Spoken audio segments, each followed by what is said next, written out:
This is the lasting, triumphant image of John Elway going out on top in Super Bowl XXXIII to close out the 90s, a time you probably remember with all sorts of fun, nostalgic feelings. But let's be clear, 1999 was a cultural wasteland, a time we should all try to forget. This is the worst Super Bowl. Super Bowl XXXIII, Miami, Florida, January 31st, the year of our Lord, 1999. John Elway, Terrell Davis, and the unstoppable defending champion Broncos versus the explosive, dirty-birding, scrappy Falcons. And who better to open this gridiron battle than Kiss and Cher with the national anthem? You know, because this Super Bowl is for whom? Probably not for people launching Britney Spears' Baby One More Time to #1 on the Billboard charts, who are also glued to the beginning of TRL's run and voting for this NSYNC song a gajillion times. God must have spent a little more time with you. And here's kickoff, and we immediately get to see a digital wall grow out of the end zone, which later gave birth to Fox's dancing football robot mascot. Hey Falcons fans, pay close attention. Here's your team taking a lead in the Super Bowl, the rarest of jewels. And because you can't do anything in the NFL without going to commercial, oh look, an iconic show comes to an end, and Jerry Seinfeld is now here to sell you a credit card. And the end of Seinfeld doesn't mean the end of comedy, because here comes Becker, The Norm Show, Jesse, and the show that eventually gave the world Paul Blart Mall Blar. So, 3-0 Falcons, the Broncos impressively drive down the field thanks to big early play from wide receiver Rod Smith, especially this enormous 41-yard catch. Denver efficiently punches it in for their own early lead, 7-3, and we might have ourselves an entertaining back and forth. Just like we might have big original movies to look forward to. Was destroyed. Now the saga will continue. You were expecting someone else?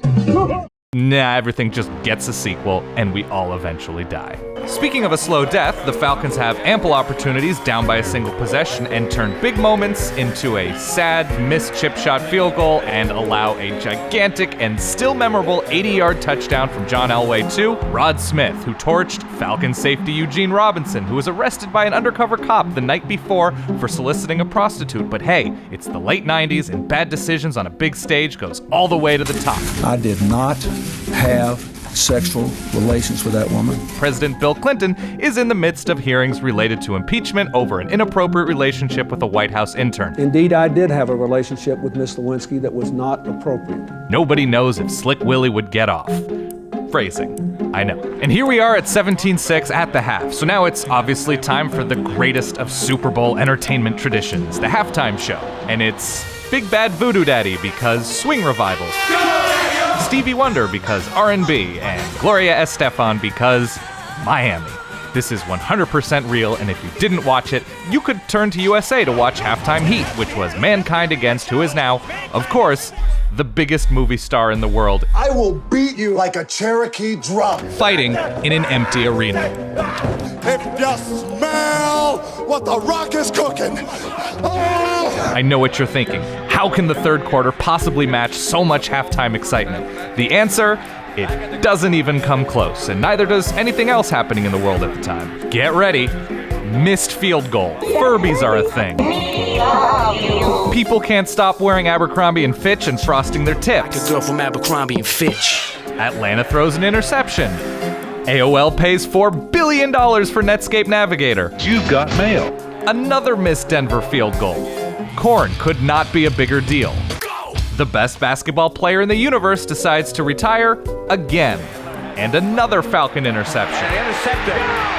As you can see, quickly into the fourth quarter, Denver scores.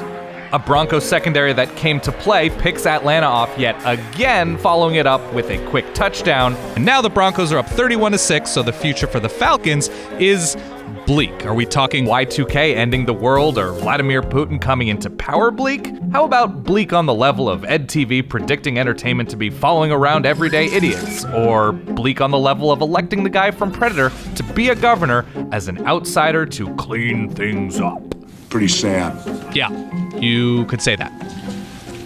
Well, I agree 100% with Jesse. It's disgraceful, But listen, there's 11 minutes left in the game. You only need one thing to go your way to shift momentum. Legendary kick returner Tim Dwight cuts, weaves, and dashes his way to a 94-yard kickoff return Falcons touchdown. Backs it in, and Atlanta finally scores. Now it's 31-13. There's hope.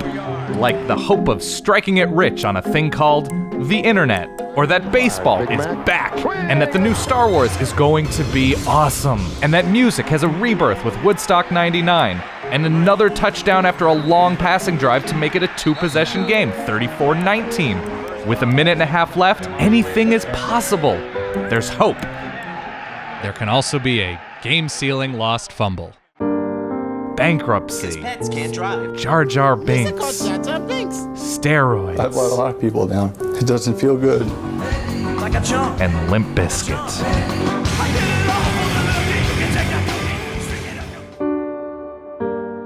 And the game ends with a whimper and 2 kneel downs, 34-19 Broncos. And yes, as cool as it is for Elway to go out on top, it is still a bummer of a year, as 1999 took Wilt Chamberlain, Joe DiMaggio, Payne Stewart, and Owen Hart from us. But hey, it was also the year a bunch of Vine stars with stupid names like Tanner or Bailey were born, bringing zero talent into the universe. So yeah, 1999 made no sense, and we look back on it with complete horror. But guess what?